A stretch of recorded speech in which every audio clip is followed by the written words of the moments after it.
Last week we left off of the end of chapter number 1, verse 17. We left Jonah in the belly of that fish for a whole week. But the Lord only left him there 3 days, so I guess we're a little behind. Jonah chapter 1, and we'll read chapter 1, verse 17, because it ties directly into chapter 2. It says, "Now the Lord had prepared a great fish to swallow up Jonah. And Jonah was in the belly of the fish 3 days and 3 nights. Then Jonah prayed unto the Lord his God out of the fish's belly, and said, I cried by reason of mine affliction unto the Lord, and he heard me. Out of the belly of hell cried I, and thou heardest my voice. For thou hadst cast me into the deep, in the midst of the seas, and the floods compassed me about. All thy billows and thy waves passed over me. Then I said, I am cast out of thy sight, yet I will look again toward thy holy temple. The waters compassed me about, even to the soul. The depth closed me round about. The weeds were wrapped about my head. I went down to the bottoms of the mountains. The earth with her bars was about me forever. Yet hast thou brought up my life from corruption, O Lord my God. When my soul fainted within me, I remembered the Lord, and my prayer came in unto thee into thine holy temple." So tonight we're going to speak about Jonah's prayer. Jonah's prayer. God had given Jonah very clear commands, of course. In verse number 2, he told Jonah of chapter 1, he had said, "Arise and go to Nineveh." But instead of obeying, Jonah ran. Verse number 3 says that he fled from the presence of the Lord. In chapter 1, all the way through, traces Jonah's steady downward descent, spiritually and physically. He went down through Joppa, down into the sides of the ship, and down into the sea eventually as he was thrown overboard. And that's the way sin does, of course. Always puts you on a downward path. But God didn't let Jonah just go his own way. God pursued after him. In verse 4, immediately the Lord sent out a great wind, it says. And then ultimately down there in verse 17, the Lord had prepared a great fish. All of this was God's way of correcting Jonah, of trying to get him back on the right track. And now we arrive in chapter 2, where it says, then Jonah prayed. He didn't pray in Joppa about what he should do. He did not pray when the wind came and the storm stirred up as they were on the Mediterranean Sea. When the master of the ship came and woke him up and said, hey, you need to be praying to your God like all of us. He did not pray. It wasn't then. He did not, even though he was admonished and the storm was raging. But in the belly of the fish, apparently after it had been 3 days roughly, then it says he prayed. Then he prayed. So he was very obstinate, wasn't he? Very much so. And God brought Jonah to a place where prayer was his only option. And God help us not to take it that far like Jonah did, because God will do that for his children. In Jonah chapter 2 just simply shows us what happens when a child of God who has been running from God finally runs out of options and is brought to the place where he can only look to God. And that's where Jonah was. And so Jonah did begin to pray at that point. I want us to notice several things about the passage that we just read. First of all, the motivation for his prayer. What was it that motivated him to begin praying after all he had been through? Well, there's really 3 key motivators here that we can see in the text. There in verse number 2, it says real plainly, and this is an obvious one, he said, I cried by reason of mine affliction unto the Lord. So it was directly because of the affliction that he was enduring, the pain, the trouble, the hardship, the very difficult circumstances. All of that played a major role. He is trapped, he is helpless, he is near death, and he is unable to change anything about his situation and to save himself. And trouble always has a way of doing what comfort never can. It gets our attention and it motivates us to get up and get busy to do what we can to help the situation. His affliction is what helped to shake him up and turn back toward God. Before this event, before he began to pray, he was very comfortable in ignoring God's call. He could sleep in the midst of a storm that God had sent into his life. And he was very indifferent about others and about their safety, and he was not concerned about himself or anyone else. But now he's not able to ignore God anymore. God has got him boxed in through affliction. And the truth is that God often uses affliction to awaken a person spiritually. It is pretty much throughout Scripture. Psalm 119, verse 67. It says, before I was afflicted, I went astray, but now have I kept thy word. Well, that just speaks directly to what is going on in Jonah's life. The prodigal son is a really good example as well in Luke chapter 15. The Bible tells us that he was in the far country and he was enduring some of the consequences of his choices and his sin, and that when he came to himself, it tells us, because of all the hardship. Luke 15, 16 and 17. Here's what it says. Of course, he was in that pig pen, and he would have fain have filled his belly with a husk that the swine did eat, and no man gave unto him. And that's a pretty important phrase right there, that no man gave unto him. Be very important for us to know that when someone is under the chastisement of God, that we did not aid that person so that he could continue on in his sin. Very important that you have discernment to know whether someone's under the chastening hand of God or not. Many people help someone thinking they're helping them when actually God is correcting them, and we are relieving the correction that God is giving. Very important. And so, no man gave unto him, and when he came to himself, he never would have come to himself if there had been no man giving. Proper order there. And when he came to himself, he said, how many hired servants of my father's have bread enough and to spare, and I perish with hunger? And so he made his journey back to his father. And God sometimes uses affliction as a wake-up call, and that is the case with Jonah here. He readily admits that he cried out to God because of the continuous affliction that he was dealing with. There's another motivation here for him to pray, and that's found down in verse number 4. He said, then I said, I am cast out of thy sight, yet I will look again toward thy holy temple.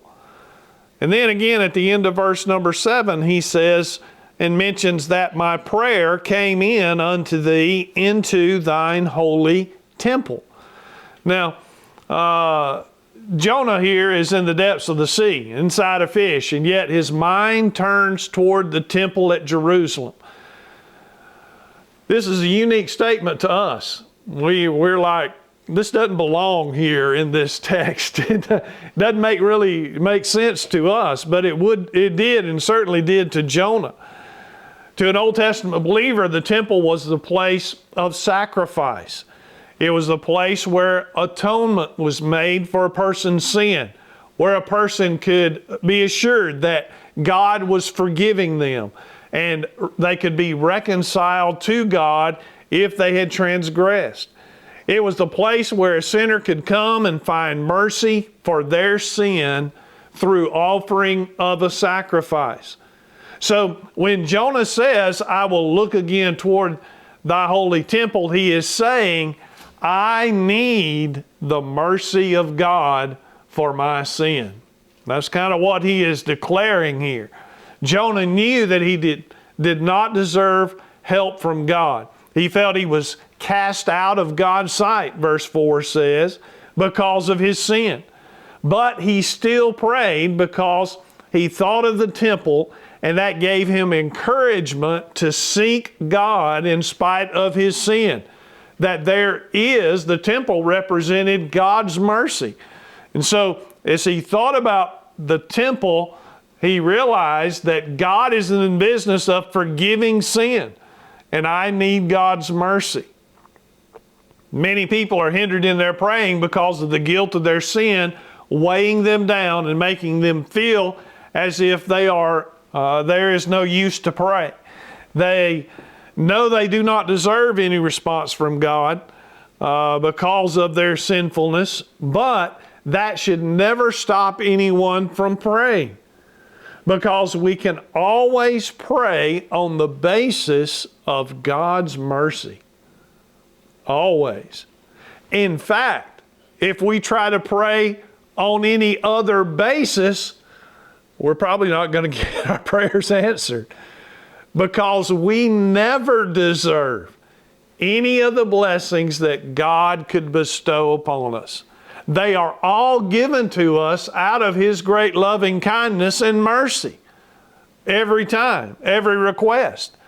And we'll never get anywhere with God if we come thinking or implying by our request that we deserve something because of our effort, because of how we live, because of what I've done for you. That's no basis to get a prayer answered. It is strictly on the mercy of God. No matter how great our sin, we can always look to Christ in repentance, pray, and find hope and help in Him. So, Jonah was motivated by all the affliction that he was enduring. And he was motivated by the fact he knew that God was a God of mercy and that He desired to forgive sin. He knew that, and that motivated him to pray. And then in verse number 7, we see the third motivation given there. He said, when my soul fainted within me, I remembered the Lord, and my prayer came in unto thee, into thine holy temple. So he remembered the Lord. That is very important. When a person thinks upon the Lord, he will be inspired to pray because of who God is and what God has said. Folks who do not think about God, people who prefer not to have God in their thoughts, are certainly not praying people. Come on. Psalms chapter 10 and verse 4 says, the wicked through the pride of his countenance will not seek after God. God is not in all his thoughts. Thankfully, Jonah remembered the Lord and was prompted to pray. There is a spiritual danger in forgetting the Lord. All throughout the Bible, we are called not to forget God or forget His blessings. Moses warned Israel of this in Deuteronomy chapter 6 and verse 12, where he said, beware lest thou forget the Lord. Now, when the Bible says forget the Lord, it's not a mental issue, okay? It is not a memory loss where you just totally go blank that God's done something. It is a spiritual closed door that shuts God off from one's life. That is forgetting God. Living your life as if God doesn't exist or doesn't care about what you're involved with. It always puts a person in great trouble, and it provides no way out of circumstances. Therefore, we need to do all we can to keep from forgetting God. We need to be sure that we include God in every aspect of our life every day. That's why we need to have private devotions every day and reading our Bible and prayer and Bible study. That's why we need to be faithful to church so that we are not forgetting God. We can be reminded of God. And we need to include God in everything that's going on in our life and everything that we deal with in life every single day. Regardless of what the world may say or think, we need to remember that there's tremendous value in being aware and conscious of God, remembering Him in every situation of life. And we should do all we can to practice it at all times.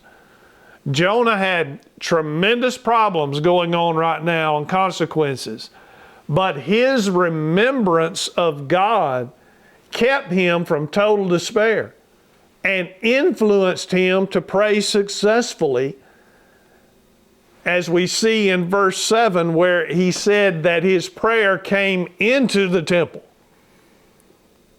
Back in verse 4, he was reminded of the temple. He prayed toward it, thought about it. But now he said, my prayer made it in. And that meant that God heard and answered his prayer. He was successful. And it can do the very same thing for us.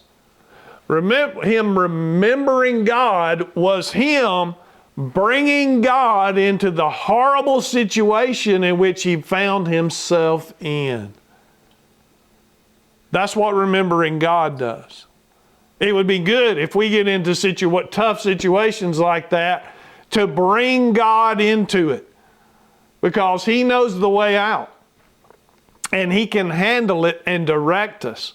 And that's what Jonah did. He remembered God and brought him into that situation, and that's when everything changed. So, the motivation for his prayer. Then we also see in the passage the awareness of his prayer. As we look and see here as it describes his prayer, it's really not, we don't have the words of his prayer. But what we have is the effects of his prayer on him, what he was thinking, what he was feeling, and how all the circumstances around it. I really wish we had the words too to go along with it, but that's just me. But we have what we need right here. But as we consider Jonah's prayer and what was going on with him turning back to God, something very important becomes clear, that Jonah recognizes and acknowledges that what has happened to him was ultimately done at the hand of God. Look there at verse number 3.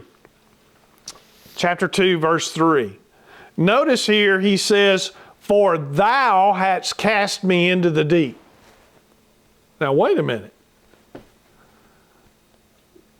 Jonah's saying, God, you threw me into this ocean. Well, that's not what happened. We go back to chapter 1 and verse 5. And it tells us that it was the mariners.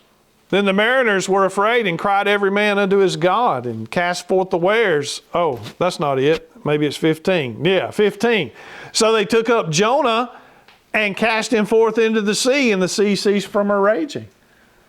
So it was the mariners who threw him overboard at Jonah's request. But Jonah doesn't see it as the mariners throwing him into the sea. He sees it as God doing it. Thou. He's praying. He says, "For thou hast cast me into the deep, in the midst of the seas, and the floods compassed me about." Notice he says, "All thy billows and thy waves passed over me." So he is seeing the hand of God controlling everything that had happened to him through all of this. It is God who threw me into the sea. It is God who allowed these billows to come over and engulf me. That is what it's saying. It reveals a profound spiritual realization that Jonah came to. And now Jonah understands that behind the actions of the men was the hand of God working in his life. Jonah sees God's hand in control over all of these circumstances. The sailors were only the human instruments, but God was the one directing the entire situation. Jonah calls the waves thy billows and thy waves. In other words, these are your waves, Lord. You've commanded them to do what you wanted them to do, and they are obeying. This storm wasn't random. The sea was not acting independently or indirectly. God was governing and in control of every part of the situation. So this is a major turning point in Jonah's thinking. And it's amazing, time and time again, how when someone attempts to get right with God, they have to change their thinking. Prodigal son, we go back to that. He came to himself. He started thinking differently about his sin, about his father, about his situation back home. All of that changed because God got involved in the situation. So this is a major turning point. Scripture repeatedly teaches this truth about God being in control of the circumstances. Job and all the trouble that he went through, he conveyed this truth as well. We know that, we can go back and read Job chapter 1, and we know that the Sabaeans came and attacked and killed some of the shepherds and took his flocks. We know that lightning bolt came down and zapped some of his herd, and then the Chaldeans came in and took all of his camels, and then the storm came and collapsed the house in upon his children. And after all of these things, here's what Job said. In Job chapter 1, verse 21, he said, "The Lord gave, and the Lord hath taken away." So he ascribed everything. He didn't blame the Sabaeans. He didn't blame the Chaldeans. He said, God has done this. Wow. Yeah. We see it also in the life of Joseph. After his brothers had sold him as a slave into Egypt, we find later on as they end up in Egypt with him in Genesis 50 and verse 20, and you could probably quote the verse. It's very, very familiar, where Joseph told his brothers, "But as for you, ye thought evil against me, but God meant it unto good." God had a purpose in allowing that evil to be done to him. So he did not blame his brothers for the evil done to him, because he saw it as the hand of God working in his life, accomplishing some eternal purpose that God had for it. And though he didn't know what that purpose was then, he trusted God for it. And sometimes that's exactly what we have to do. We have to see God's hand by faith. We don't always see it clearly when it's going on. We have to see God's hand by faith and believe until we see. That's what Psalms 27 verse 13 says. David, I think, wrote that Psalm 27. He said, "I had fainted unless I had believed to see the goodness of the Lord in the land of the living." He said, I would have fainted, but the reason I didn't faint is because I believed that at some point I would see the goodness of God result in what I'm going through right now. So sometimes we have to see by faith. Jonah also realizes that God was pursuing after him and had not abandoned him. By saying, "Thou hast cast me into the deep, and thy billows and thy waves," Jonah realized that even in the depths of the sea, he was still being held by the hand of God, and making that realization changed everything for Jonah. And if it was God that had brought him to that point and put him there, then certainly it was God who knew the way out and could bring him back. Makes sense, doesn't it? What once looked and felt like sure destruction and judgment is now clearly seen as God pursuing Jonah in correction. The storm was God pursuing Jonah. The sea churning was God pursuing after Jonah. The fish that swallowed Jonah was God pursuing after Jonah. And sometimes people experience hardship and they come to the erroneous conclusion that God has abandoned me. But Jonah teaches us the very opposite. Sometimes the very hardship that we are experiencing is the very evidence that God is still working in our lives. If God had truly abandoned Jonah, there would have not been a wind. There would not have been a storm. There would not have been a fish. There would have been no correction or hardship. He would have allowed Jonah just to go on to Tarshish. But God was pursuing him. And because Jonah belonged to God, the Lord would not allow him to continue running the wrong direction unchecked or uncorrected. And Jonah now is aware. He's aware that God's hand was in all of this. And God's hand was upon him. And he knew that God loved him and cared for him because of his correction. Isn't that what Hebrews 12 tells us? That the Lord corrects his children out of love, just like a father would his own children. The awareness in his prayer. Then I want you to see also the distress of his prayer. Having recognized that God's hand was controlling his circumstances, Jonah now describes what it felt like to be under the hand of correction of God. Beginning at verse 3, really, down through verse number 6. Thou cast me in the deep, in the midst of the seas, and the floods compassed me about. All thy billows and thy waves passed over me. Then I said, I am cast out of thy sight. Now, this was not true. He was well in God's sight, but he certainly felt like he was out of God's sight, that God didn't see him and know him and where he was. It's one of the things that you experience when you get away from God. He said, yet I will look again toward thy holy temple. The waters compass me about, even to the soul.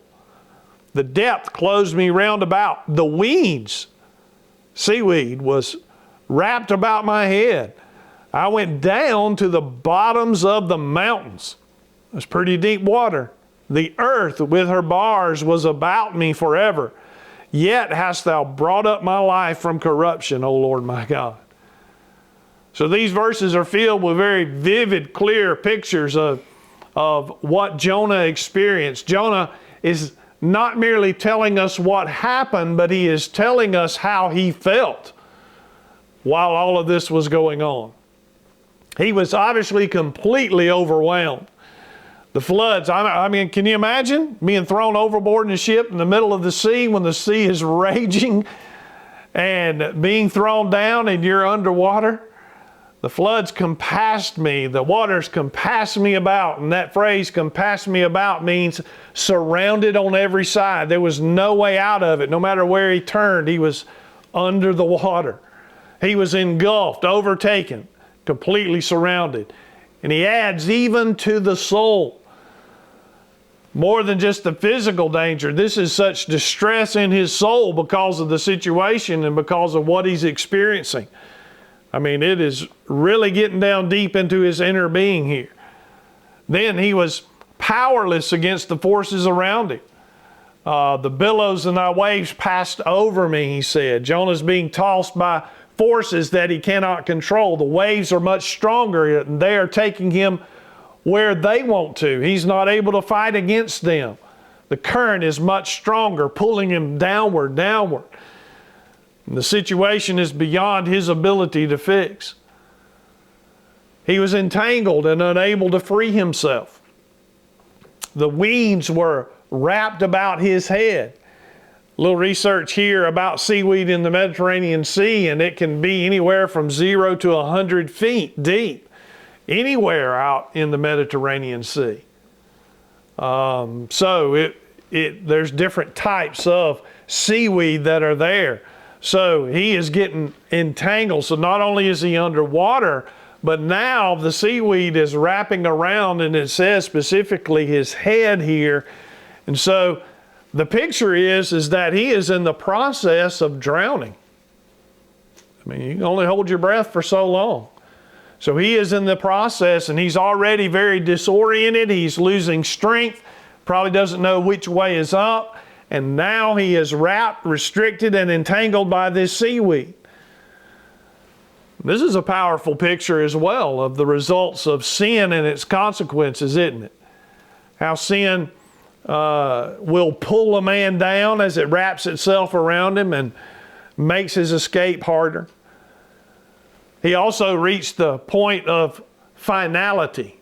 He came to the point where he just concluded, okay, this is it. I'm about to die. That is seen there in verse number 6, where he says, I went down to the bottoms of the mountains. This phrase refers to the very deepest parts of the sea, the very base of the earth as viewed from below. And then he says, the earth with her bars was about me forever. Being shut in. There is no escape.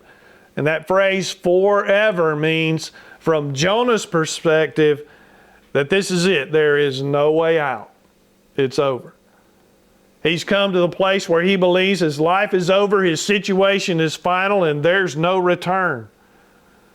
Jonah's distress involved all of this overwhelming pressure, the total helplessness, the entanglement, and the experiencing the finality of his physical life. And he's describing a man who is completely undone and able to save himself. And sometimes that's the depth of trouble God allows a person to get into, isn't it? To get their attention and to wake them up. And that's what he is doing with Jonah here. The question comes up now about Jonah. Did Jonah die? Did he die? Any sincere Bible student has read this and looked at it and asked that question. Did Jonah in reality actually die and then the Lord resurrect him? It is a question that is often asked, and good men have taken both sides of the issue. So let's look at some of that. The text uses very strong death language. Notice verse 2.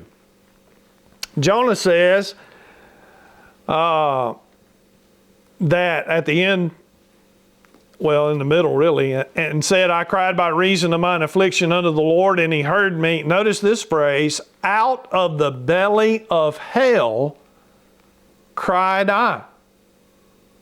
Now that word hell there is Sheol. It is the Old Testament hell, the place of departed saints. So we did a study on hell and about Sheol and about that. Luke chapter 16 gives a perfect picture of that place, a vivid picture of that place where when people died, that's where they went. That's where they would go. So this is very strong language here. And then in chapter 2 and verse 6, where he said, I went down to the bottoms of the mountains, the earth with her bars was about me forever. And then chapter 2 verse 6 also says, yet hast thou brought up my life from corruption. Corruption. Corruption doesn't set in until someone's dead, right? These phrases describe Sheol, the place of the dead, being shut in with bars like the prison of death, and being brought up from corruption, language that is often associated with death and a resurrection. So clearly Jonah is describing something here as serious as death itself. So the first view, of course, is that Jonah experienced a near death. Didn't actually die. And that's the most common view that is accepted. This view tells us that Jonah didn't actually die, but he came to the very brink of death and described that experience using very poetic and figurative language here. The supporting idea and reasons for that that's drawn out of this text is that Jonah chapter 2 is not written like a historical narrative. Boy, if you read chapter 1 of Jonah, it is a narrative telling a story. But when you get to chapter 2, it really changes. It is more of a poetic type writing. So that's one reason why it'd be more like a song or a prayer poem. In verses 1 and 2, we realize that Jonah in the belly of the whale, that he is conscious and praying while he is there. And then there's also the fact that Sheol, even though it is the place of the dead, it can be used figuratively, meaning on the edge of death and not always a literal death. So, very important that you understand the context, the style of writing going on, and these are some interpretation rules that you can pull from to point out. Sheol, speaking of it, similar language is used by David in the Psalms without an actual death. An example is Psalm 18 and verse 5, where David said, "The sorrows of hell," Sheol, "compassed me about." David was not dead, but he felt surrounded by death many times as he was fleeing from Saul. Another reference is Psalm 30 and verse 3, where David said, "O Lord, thou hast brought up my soul from the grave." The word grave is Sheol. David had not literally died and been resurrected. He is describing deliverance from a life-threatening situation. So that's one view and aspect, that Jonah had a near-death experience in all of this and was kept alive in the belly of the fish. The other view, that Jonah actually died and was resurrected, means that he would have literally drowned in the sea, and his body was swallowed by the whale.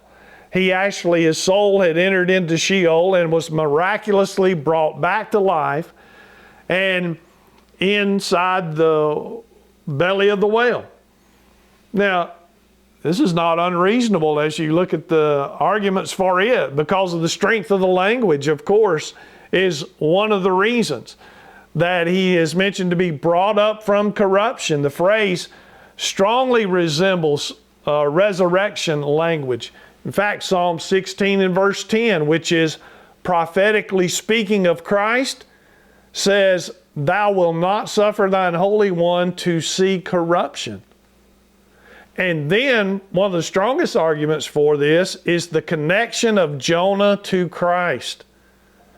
Matthew chapter 12 and verse 40, where it says, Christ said, "For as Jonah was 3 days and 3 nights in the whale's belly, so shall the Son of Man be 3 days and 3 nights in the heart of the earth."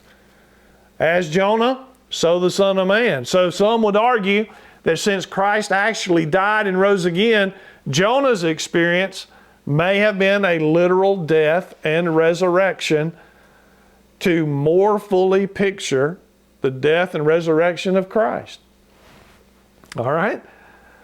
So, the bottom line is, we really don't know. The Bible doesn't tell us for sure. Either one, really, I think, has some arguments for it. But I do tend to kind of agree that it was more that first view, where he had a near-death experience. But I wouldn't be dogmatic about it, because it could very well be that he did die. The fact that he prayed from the belly of hell or Sheol, well, in Luke, that's what happened. Luke 16, the man who died and went to hell, he prayed from there and asked that Lazarus could dip his finger in water and cool his tongue. So that is a possibility that could have happened. But regardless, here's what we can say with certainty. Even if we don't settle that question, I don't think it could ever be till we get to heaven. But Jonah was in complete a complete hopeless condition. That's a fact. He was in rough straits and couldn't do anything. He was at death's door or passing through death itself, and he could not save himself. Another certainty is that God alone is the one who could have delivered him. In fact, down in verse 9, Jonah 2:9, it's one of the declarative things that Jonah says, that salvation is of the Lord. He was a goner if it hadn't been for God. And that's the central message that we get from Jonah chapter 2. And this very clearly points to Christ, as Jesus used Jonah as a sign in Matthew 12:40, that it was a comparison of him dying and being resurrected. So whether Jonah pictured death or experienced death, he does foreshadow the one who truly died and rose again, Jesus Christ. Some believe that Jonah died and God raised him. Others believe that he came to the very brink of death. But in either case, the message is the same, that Jonah was as good as dead, if not dead, and God brought him back. And Jonah's testimony to us is this, that there is no depth that you can go where God cannot reach you. Right. Come on.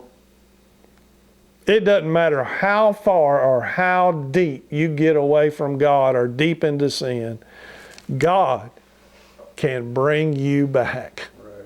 Come on. That's the message. God had brought Jonah to the place where all his hope and all human hope was gone. And yet God was still working. Don't miss the second part of verse 6 there, where he said, "Yet hast thou brought up my life from corruption, O Lord my God." Right in the middle of his hopeless description here, Jonah inserts that word "yet," and it was the turning point of his testimony. Even though he sank, even though he was overwhelmed, even though he was entangled, felt in prison, God intervened. "Thou hast brought up my life." And notice why.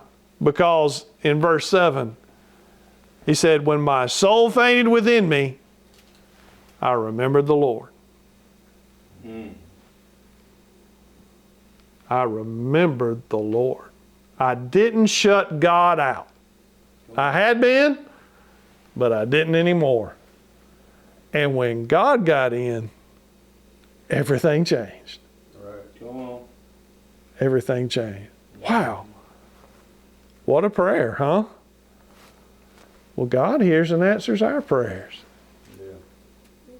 And if we will turn to God like Jonah did and pray, not on the basis of what we've done, but on the basis of God's loving kindness and mercy, God will hear and answer our prayers too. Always does. Always does. Let's pray.